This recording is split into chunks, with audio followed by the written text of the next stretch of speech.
falar de um assunto que eu creio que diz respeito não apenas à prática individual, mas coletiva do jejum.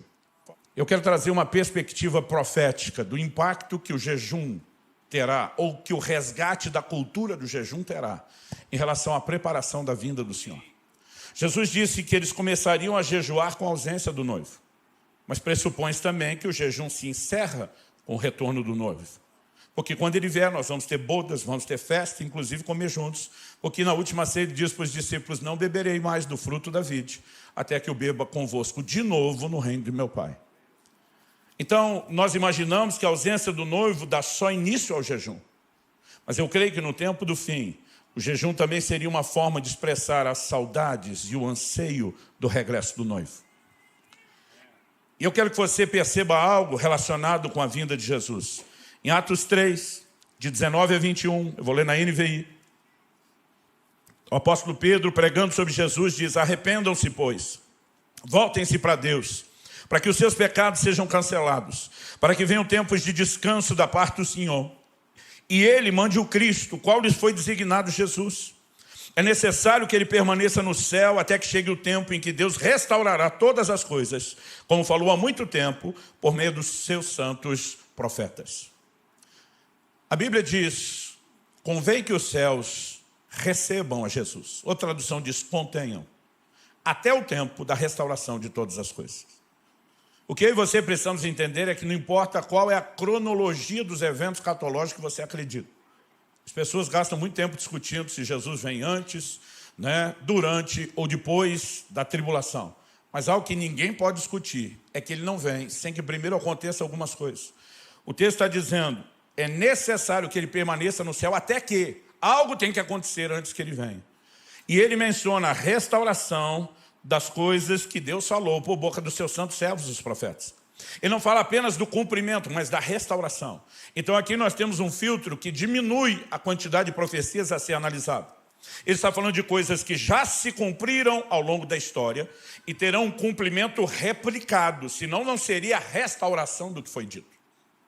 E há muitas profecias que ao longo da história tiveram já cumprimento replicado e que sabemos terão de novo. Entre essas, há uma que não pode ser ignorada.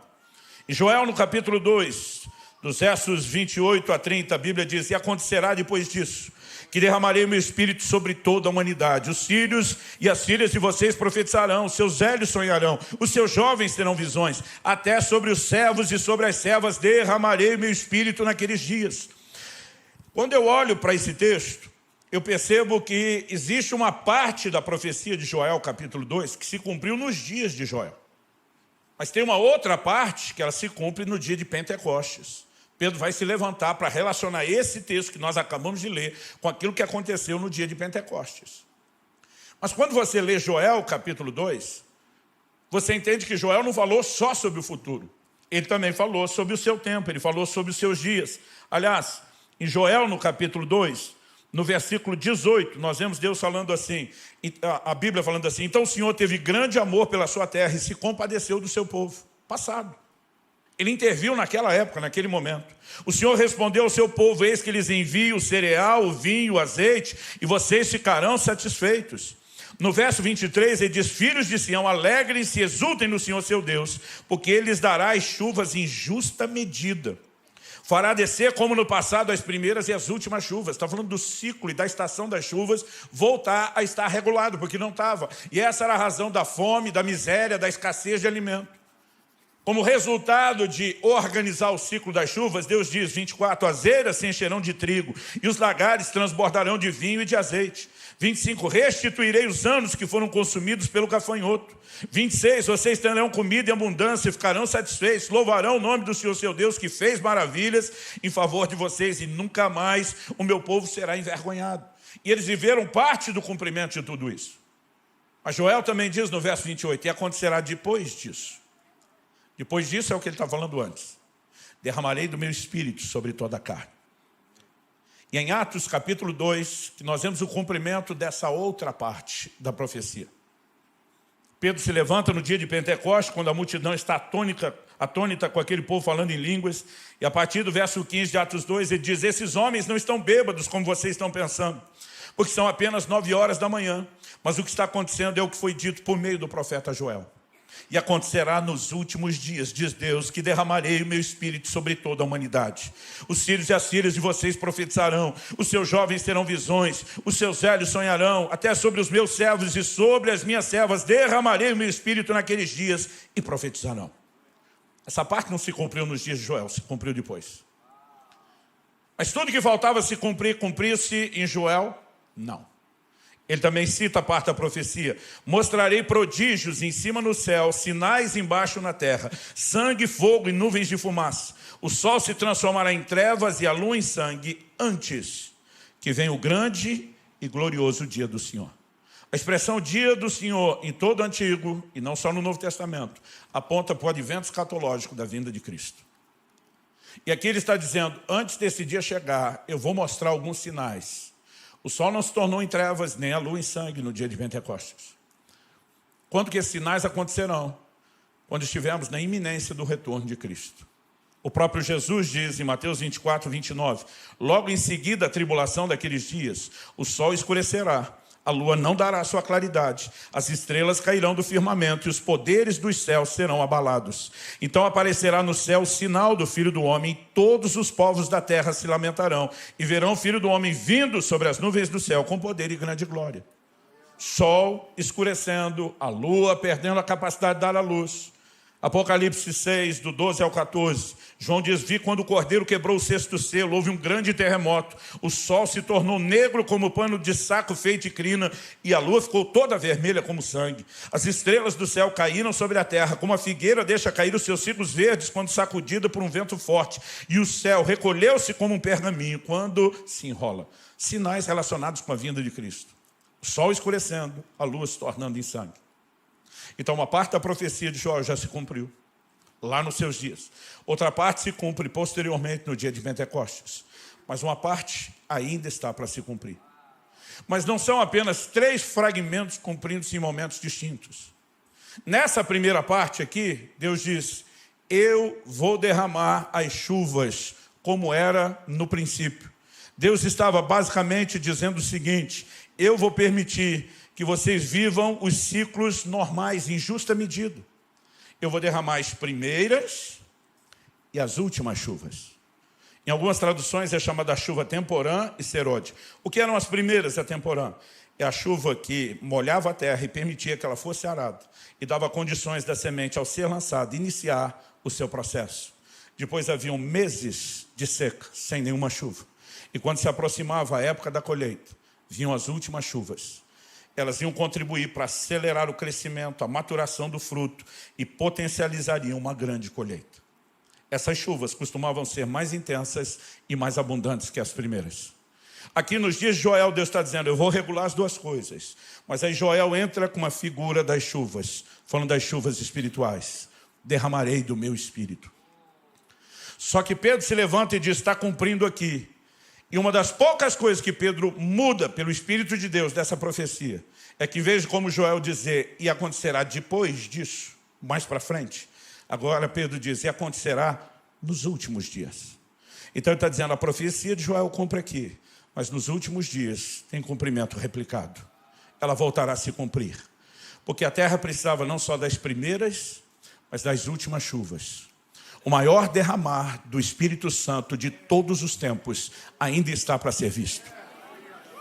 Sabe por quê? É Ele que vai garantir a maior colheita de todos os tempos que a humanidade já viu. Então me permite dar outra figura bíblica.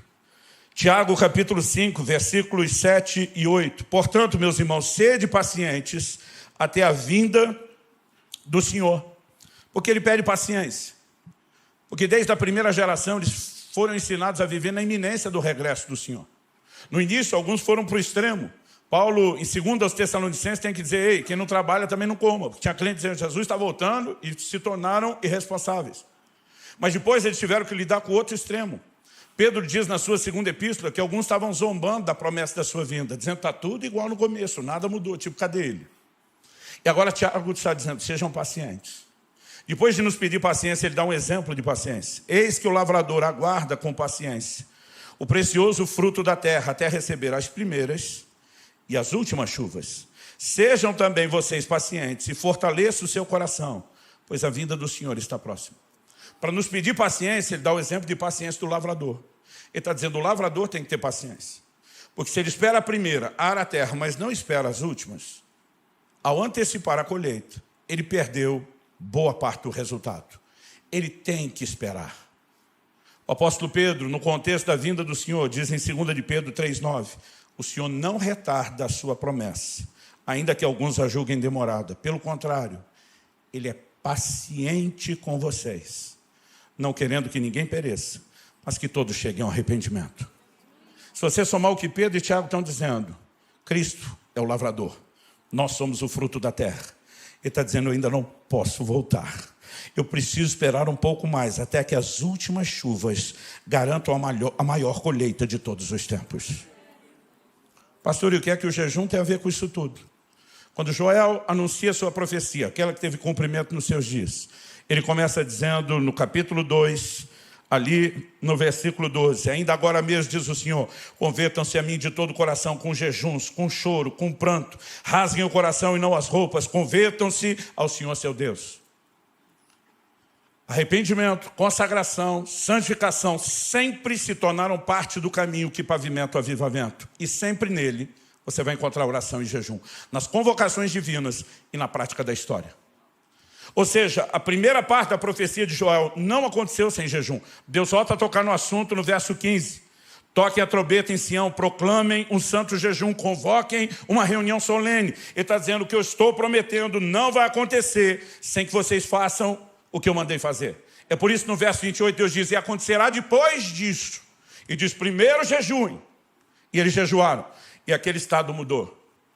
E quando estava chegando o cumprimento da próxima etapa da profecia de Joel, aparece um doido de pedra no cenário, chamado João Batista, vivendo o estilo de vida jejuado, ensinando seus discípulos a jejuar com frequência e recorrência, como nós vimos. O próprio Jesus inicia o seu ministério com um jejum de 40 dias só na água, dizendo que os seus discípulos também iriam jejuar. É depois dessa revolução de jejum que nós temos um novo cumprimento da profecia de Joel.